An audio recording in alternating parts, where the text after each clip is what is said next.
Charts and graphs are useful for seeing patterns in data. This video explains how to describe quantitative data in terms of 4 attributes: center, spread, shape, and unusual features. Note that these attributes should only be used to describe quantitative data, not qualitative data.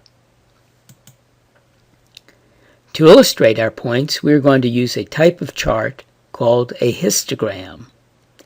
A histogram is made up of columns plotted on a graph. Here's how to read a histogram. Each column is positioned over the value of a quantitative variable. The height of the column indicates how many observations are described by that value. So in this histogram, you can quickly see that the value with the most observations is 4, and the value with the fewest observations is 7. Graphically, the center of a dataset is located at the median of the dataset. This is the point where half of the observations are on either side. Here the observations are centered over 4. So you would say that the center of the dataset is at 4. The spread of a dataset refers to the variability of its data. If the observations cover a wide range, the spread is larger. If the observations cover a narrow range, the spread is smaller. In the figure on the left, data values range from 2 to 6. Whereas in the figure on the right, values range from 0 to 8.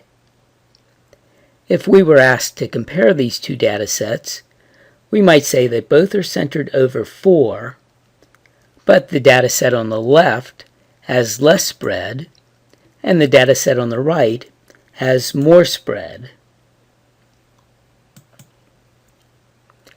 The shape of a data set is described by 4 characteristics: symmetry, skewness, number of peaks, and uniformity. Let's talk first about symmetry. A symmetric distribution can be divided at the center so that each half is a mirror image of the other. Notice that if we split this graph down the middle, each half is a mirror image. But if the halves were not mirror images, like this, we would describe the distribution as non-symmetric. You see the difference. This is non-symmetric, and this is symmetric. Some distributions have many more observations on one side of the graph than the other. Distributions with most of their observations on the left, toward the lower values, are said to be skewed right. And distributions with most of their observations on the right, toward the higher values, are said to be skewed left. Notice that skewed distributions are special types of non-symmetric distributions. Distributions can have few or many peaks. Distributions with one clear peak are called unimodal distributions, and distributions with 2 clear peaks are called bimodal distributions.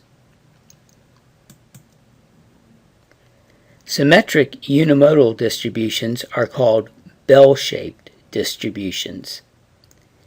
This particular bell-shaped distribution happens to be short and wide. But note that a tall, narrow distribution, like this, would also be described as a bell-shaped distribution. Any symmetric distribution with one peak is called a bell-shaped distribution. A dataset with 0 peaks is called a uniform distribution. With a uniform distribution, data is spread equally across the distribution. Some distributions have unusual features, such as gaps and outliers. Gaps refer to areas of a data set where there are no observations. This figure shows a gap in the middle of the distribution. Outliers are extreme values that differ greatly from other observations. The figure on the right illustrates a data set with an outlier at 10.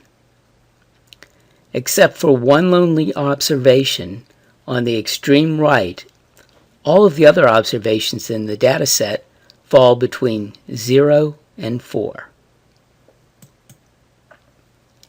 Okay, let's practice describing patterns of data in terms of center, spread, shape, and unusual features. Using these characteristics, how would you describe this data set? In terms of center, the data set is centered over 4. In terms of spread, the data set ranges from 1 to 7. With regard to shape, it is symmetric with one peak, which can also be described as bell-shaped. And finally, the data set has no unusual features, no gaps or outliers. Let's try another data set. Here, most of the observations are on the left side of the graph. This means that the data set is skewed right. And since most of its observations are on the left, the distribution is centered over the left side of the graph, probably at 2 or maybe 3. The data set ranges from 1 to 7 with no gaps or outliers. And finally, let's try one more example. This is a non-symmetric data set. It has 2 peaks, one at 2 and the other at 6. So it is bimodal. There is a gap at 4, but no outliers. The data set ranges from 0 to 8, and it appears to be centered at the gap 4. You may have noticed that we focused exclusively on quantitative data in this lesson. There's a reason for that. The attributes we've used to describe patterns in data should not be used to describe patterns in qualitative data. To understand why, consider this chart, which uses qualitative labels, red, green, and blue, to define columns. From this chart, you might conclude that the data set is skewed left. However, using the same data and the same qualitative labels, you could produce this chart, which looks like the data set is skewed right. The problem is that qualitative labels, like red, green, and blue, do not have an inherent order. So attributes that rely on order, like symmetry and skewness, are not meaningful with qualitative data. These attributes should only be used with quantitative data. Let's summarize. Graphic displays of quantitative data are commonly described in terms of 4 characteristics: center, spread, shape, and unusual features. The center of the distribution is located at the median of the data set. The spread of the data set refers to the variability of the data set as indicated by its range. The shape of the data set is described by 4 properties: symmetry, skewness, number of peaks, and uniformity. And gaps and outliers can also be useful in describing patterns of data. In addition, we introduced some terms to describe the shape of common distributions. Unimodal distributions have one peak. Bimodal distributions, two peaks. Distributions that are skewed right have most of their observations on the left. And distributions that are skewed left have most of their observations on the right. And finally, a bell-shaped distribution describes a symmetric distribution with a single peak in the center.